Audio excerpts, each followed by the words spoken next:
सुरक्षा बल के जवान और झारखंड पुलिस को एक बड़ी कामयाबी मिली है। एक साथ 27 नक्सलियों ने आत्मसमर्पण कर दिया है।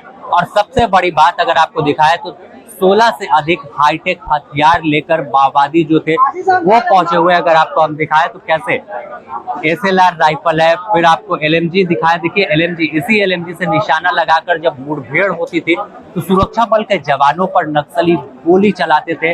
और सबसे बड़ी बात इस हथियार की काफी जो सटीक निशाना इससे होता है। और जब आप जंगल में कोई एक जगह पर लेते हैं तो उस जगह से आपको स्टैंड पर काफी मदद मिलेगी। और फिर इसी तरह से ताबड़तोड़ मुठभेड़ में इस्तेमाल किया जाता है फायरिंग में। और सामने उसके आपकी नजर जाएगी तो सीधे तौर पर देखिए कितना कारतूस है।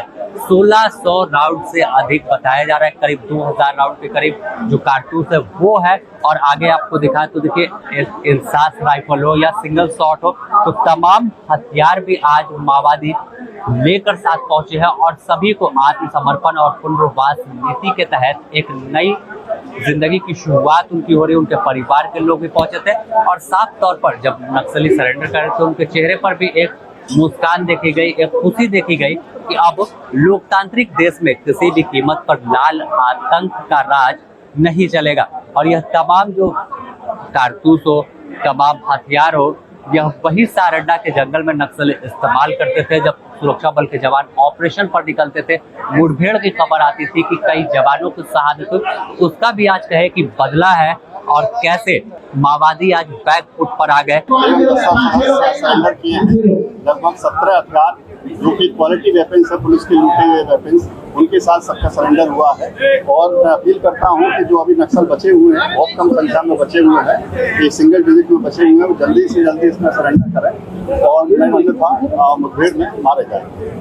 और सबसे बड़ी बात है कि एक जो हमारे जवान जो जंगलों में रह रहे हैं, एक सराहनीय पहल है, सराहनीय काम है कि वहाँ गर्मी के अंदर रहना। और प्लस जो ब्रेन मलेरिया, उनको पता है कि ब्रेन मलेरिया हो सकता है, उसमें भी वो लोग वहाँ जाके डटे हुए हैं, नक्सलियों से लोहा ले रहे हैं।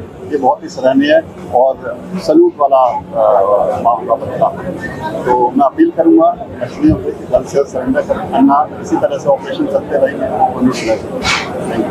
बीते अगर कुछ महीनों की बात करें तो कई मुठभेड़ सारंडा के जराई किला इलाके की बात कर ले, हम टोटो थाना क्षेत्र की बात करें, बलीबा के जंगल की बात करें तो वहां पर हुई। और जानकारी निकलकर सामने आई थी कि मिसिर बेसरा असीम मंडल के दस्ते में 40 से 45 सदस्य मौजूद है। लेकिन जिस तरह से ताबड़तोड़ कार्रवाई हुई और एक साथ 25 माओवादियों का आत्मसमर्पण, यह बताने को काफी है कि कैसे सारंडा में अब माओवादियों का किला दरक चुका है, खत्म हो चुका है। और अब वो मिसिर बेसरा के जो साथी साय की तरह रहते थे, सागेन अगेरिया की बात करें, वह हथियार छोड़ रहे हैं। यानी अब उन्हें लोकतांत्रिक तरीके से अपनी बात जो है वो सरकार से करेंगे। और इस ओर अगर दिखाए तो देखिए नई दिशा, नई पहल के तहत झारखंड सरकार की आत्मसमर्पण और पुनर्वास नीति के तहत तमाम ने हथियार डाला। और हथियार डालने के बाद अब सभी को हजारीबाग स्थित ओपन जेल में शिफ्ट किया जाएगा। वहां एक नई शुरुआत होगी, नया जीवन होगा। और अगला टारगेट अगर हम देखें तो सीधे तौर पर मिसिर बेसरा, असीम मंडल वो बचे हैं। इनके साथ महज 8 से 10 की संख्या में नक्सली कैडर हैं जिनकी तलाश अब सुरक्षा बल के जवानों की है। लगातार पुलिस मुख्यालय CRPF अपील कर रहा है कि आप आत्मसमर्पण कर दे, मुख्य धारा में लौटे।